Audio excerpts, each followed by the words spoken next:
Hi, my name's Steve, my business partner Austin, and today we're going to look at a simple way to get content ideas. We know a lot of people struggle with where to come up with these, but this is a really simple way that anybody can do. And that's talk to your client, let them know that you want to get the perfect content for them, and let them know that the best way to do it is to find out from them what their clients are saying to them, what questions they have, what pain points they have, and that's exactly what you want to get out.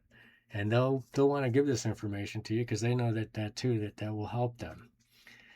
Agencies struggle with content because they don't know what kind of things to write about. They end up coming up with generic type stuff that really doesn't help the business, doesn't fit the business, and and it's not very helpful. It's just that generally overall. Let's see if we got Poplar Bluff, Missouri electricians. Let's see if he's got a blog on this one. Here we go. Site not found. I should have expected. Let's go to Priest Electrical. Probably got a holy site here. Let's see what we got. Wired for Success. All right, we don't seem to have a blog here either, but if you did find one that had a blog, um, wow. Anybody who lives in Poplar Bluff, this is a great one, great market to work in with these electricians because 2 out of the 3 top ones didn't even have a website that was working. All right, so this one's actually got a pretty nice thing going here. Looks nice, easy to look through, but nobody's running a blog there. If they were, you'd want to update it, hopefully weekly, at least very worst monthly, but you want to get local stuff in there. So, you want to mention Poplar Bluff in there somewhere. You want to mention, some kind of work they do and get all of that in there.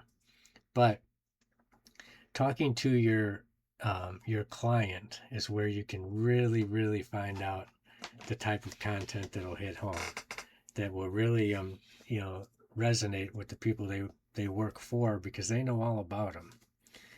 So your best content comes from the real language of the real people that live there. You can't get any better than that. So when a bookkeeper says to somebody, such as, my client always asks me if they need to keep paper receipts, that's a good Google Business Profile post. What would they ask an electrician? Something about wiring their house. Should I upgrade my panel? And how many lines should I have coming into that panel? Electrical lines. I'm obviously not an electrician, so I don't know the right questions that they're going to get. But those are the types of things that you've got to ask them. They're going to know exactly what they get asked, and then you frame that out. And how do you get to this point? So you hire this electrician hires you for a job. You get hired by Priest Electrical. So you say to him, I want to just ask you a few questions so I can get the content perfect, and it sounds like you. It speaks to your clients. Would you be interested in that? Of course, they're going to say, yeah, we'll help you out with that, no problem, because they know that what you're doing is going to help them out. So the one question you're going to want to ask every single one of them is, what do new customers always ask you before they hire you? And whatever that answer is, you want to get into as many places as you can. If they have an FAQ section, blog post, Google Business Profile, get it everywhere you can, because that's going to be something that everybody's going to want to know, that you solve that problem. What do people misunderstand about what you do? That is another great one. You can bust the myths. And I know we've talked about this before. A lot of people will say they're busting a myth, but they're saying something that we all know to be true. They're not busting any myth. They're just trying to make it look like they are. We've all seen those posts, and they're aggravating. But you really want to bust a myth if there is something like that. What's the most common problem customers come to you with? That's an excellent one that is great across the board. Again, you want to get that everywhere. that pain point that these people suffer from. And I know one of the things that electricians can stress is keeping your home safe, avoiding fires. There's not any person in the world that is interested in taking a chance on their house starting on fire, and risking their family. Everybody wants to protect that. So that's one great pain point you can get across, and let them know this place will do that for you. What's a result for a customer that you got recently that made you proud? And it could be something like that they found something while looking through some of the wiring that saved a potential fire, maybe saved the whole family. That's tremendous. You get that out there, and that promotes such goodwill. People are going to want to read that and say, wow, great job, excellent job finding that. And what do your customers have in common? And that seems like something like you're thinking, like, why would I want to write about that? But the thing about that is that's your ideal client.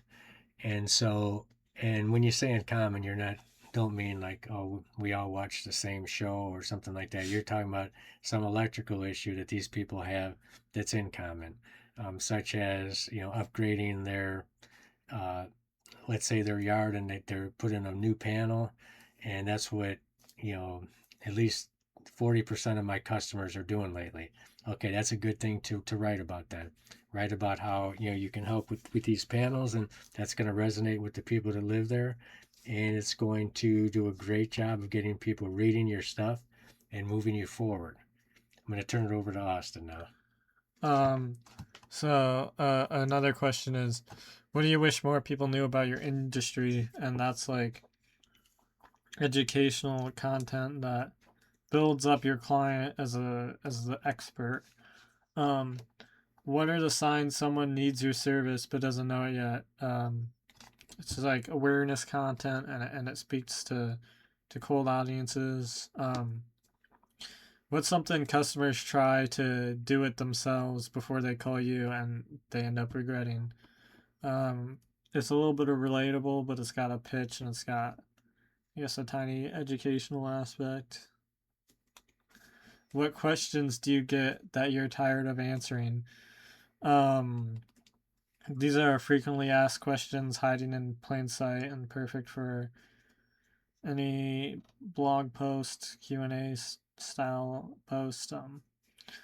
What's something that you're really proud of that most people don't know about your business? That's a brand story and something you can build trust with. What to do with the answers after the call? Go through your notes and look through the exact phrases they used. Can become headlines and hooks. Questions they mention. Each one is its own piece of content. Stories they told. You can use as case studies or like before and after posts or frustration they shared. Those can like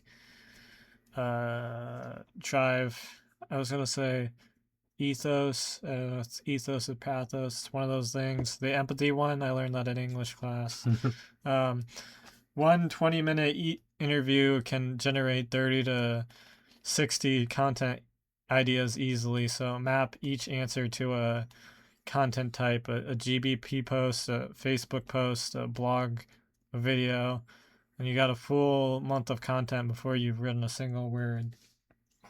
And so what I like about what Austin said here too is one that really relates to me, is something a customer tries to do it yourself before they call you. And I know that there was one time when I've changed out a lot of ceiling fans, but there was one time I really struggled with the ceiling fan. The instructions were bad, trouble with it, and I just remember wishing I would have called an electrician rather than putting this in myself, because it took me, I think it almost took me 10 hours to put it in. An electrician would have probably been 20 minutes to a half hour. And so by wasting that much time, I definitely would have been better off hiring somebody. So those kind of things resonate with people. And if he would have mentioned that people usually regret doing that, I would have related to that and may well have hired him. So I love that one a lot. Thanks for watching. We appreciate it. Please remember to subscribe and like. We'll see you tomorrow.